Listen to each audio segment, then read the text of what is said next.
3월 6일 목요일 장마감 후 시간의 거래 종목 브리핑을 시작하겠습니다. 먼저 오늘 시간에 상승한 종목들을 보겠습니다. 전체적으로는 전고체 배터리 관련주들의 시간의 상승세가 두드러졌는데요.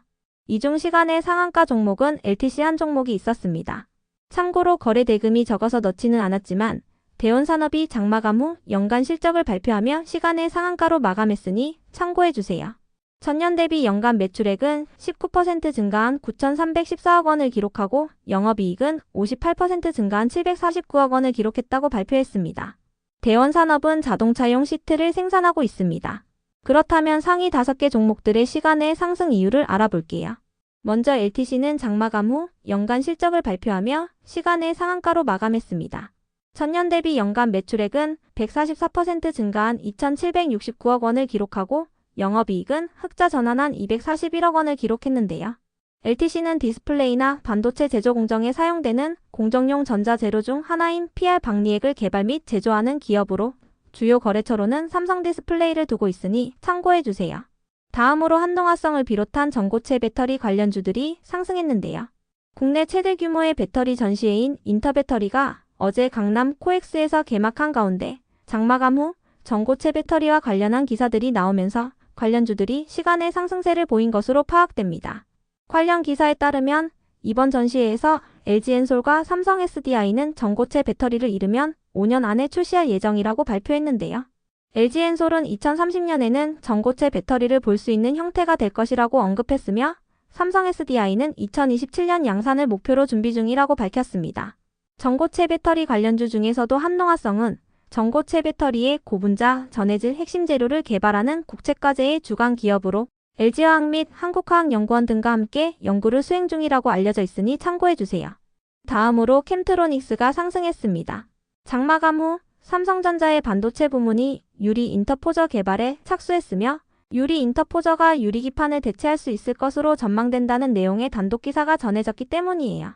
해당 기사에 따르면 삼성전자는 유리 인터포저를 개발하기 위해 소재회사인 캠트로닉스와 장비기업인 피롭틱스로부터 합동 제안서를 받았다고 전해졌는데요. 삼성전자는 코닝의 유리를 활용하여 캠트로닉스와 피롭틱스에게 유리 인터포저 생산을 맡기는 방안을 고려 중이라고 전해졌습니다. 이 같은 소식에 캠트로닉스와 피롭틱스가 시간의 상승세를 보인 것으로 파악됩니다. 다음으로 드림인사이트가 정규장에 이어 시간의 장에서도 상승세를 이어갔습니다.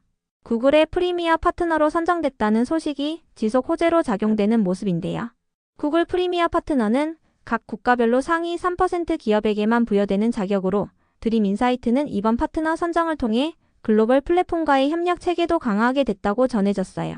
이와 관련하여 드림인사이트 측은 마케팅 전문성과 전략적인 광고 집행 역량을 인정받은 결과라고 밝혔습니다.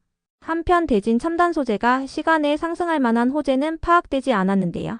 대진 첨단 소재는 오늘 코스닥 시장에 신규 상장한 종목이자 2차전지 공정용 소재를 생산하는 기업입니다. 시간의 전고체 배터리 관련주들이 상승세를 보인 부분도 영향을 준 것으로 보이니 참고해주세요. 다음으로 시간의 상승 종목 중 거래 대금 상위 종목들을 살펴보겠습니다.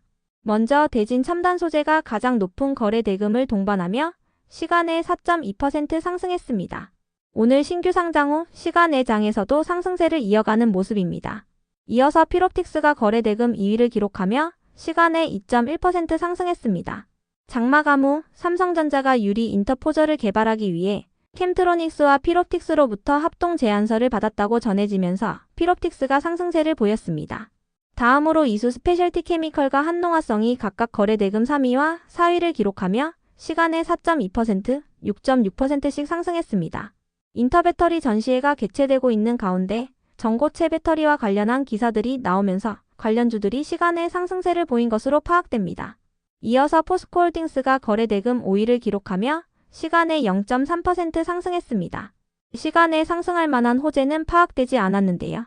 트럼프 대통령이 캐나다와 멕시코산 자동차에 대한 관세 부과 시점을 한 달 유예하기로 했다고 전해진 가운데 포스코홀딩스가 2차전지 관련주로 부각되며 상승세로 마감한 바 있습니다. 다만 장마감 후에 전해진 기사에 따르면 글로벌 신용평가사인 S&P가 실적 부진을 반영하여 포스코홀딩스와 포스코 그리고 포스코 인터내셔널에 대한 신용등급 전망을 안정적에서 부정적으로 하향 조정했다고 전해졌으니 참고해주세요. 다음은 오늘 시간에 하락한 종목들인데요. 이 중 시간의 하한가 종목은 소록스 한 종목이 있었습니다. 그렇다면 상위 5개 종목들의 시간의 하락 이유를 알아볼게요. 먼저 소록스가 별다른 악재나 공시 없이 시간의 하한가로 마감했습니다. 장마감 후 소록스와 관련한 기사로는 소록스가 아리바이오를 흡수 합병하기로 결정하면서 사업 경쟁력 강화에 나선다는 소식이 있었는데요. 소록스는 최근 합병에 대한 정정 공시를 통해 주주 확정 기준일이 2월 28일에서 4월 24일로 변경되고 주주 명부 폐쇄 기간은 3월 초에서 4월 말로 변경됐다고 밝힌 바 있으니 참고해주세요. 이어서 HVM은 장마감 후 연간 실적을 발표하며 하락했습니다.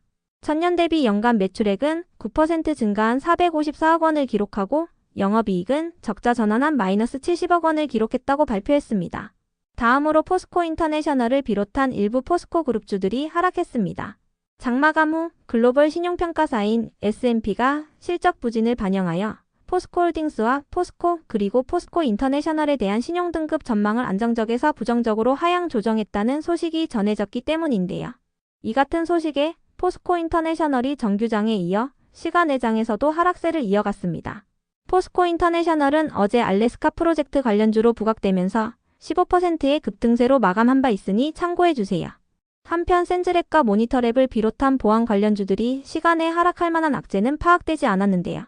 트럼프 대통령이 딥페이크 범죄에 맞서기 위한 법안을 추진 중이라고 전해지면서 센즈랩과 모니터랩 등의 딥페이크 관련주들이 정규장에서 상승세를 보였다는 분석이 있었으니 참고해주세요.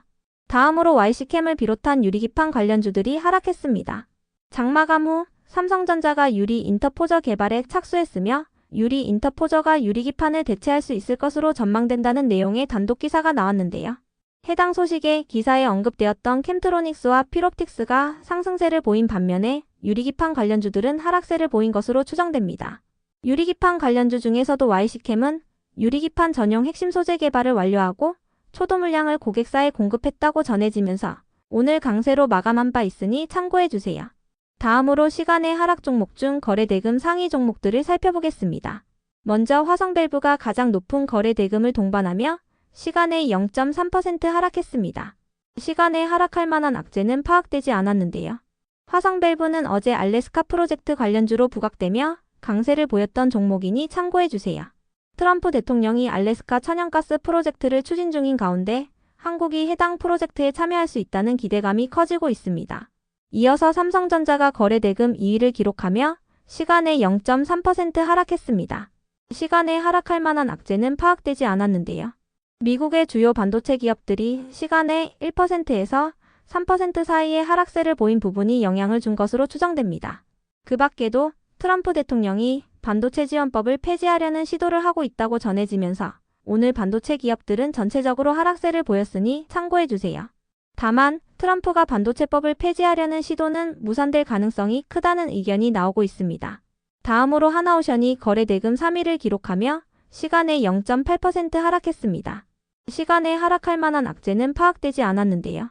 트럼프 대통령의 관세 정책이 국내 조선 기업들에게 반사 수혜를 줄 것으로 전망되는 가운데 미국 해군 함정 건조 시장이 한국 조선업계의 새로운 시장 진출 목표가 될 것으로 전망되면서 이틀 전 하나오션을 비롯한 조선 기업들이 급등세를 보인 바 있습니다. 다만 오늘 외국인의 매도세와 기관의 매수세 속에서 하나오션은 0.9%의 하락세로 마감했으니 참고해주세요.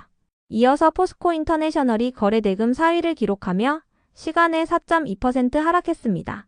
장마감 후 글로벌 신용평가사인 S&P가 일부 포스코 그룹주에 대한 신용등급 전망을 하향하면서 포스코 인터내셔널이 시간에 하락세를 보였습니다. 다음으로 HVM이 거래대금 5위를 기록하며 시간에 8.3% 하락했습니다. 장마감 후 영업이익이 적자 전환한 연간 실적을 발표하며 시간에 하락세를 보였습니다. 끝으로 전일 시간에 등락률 탑5 종목들이 오늘 어떻게 되었는지 추적해보고 마치겠습니다.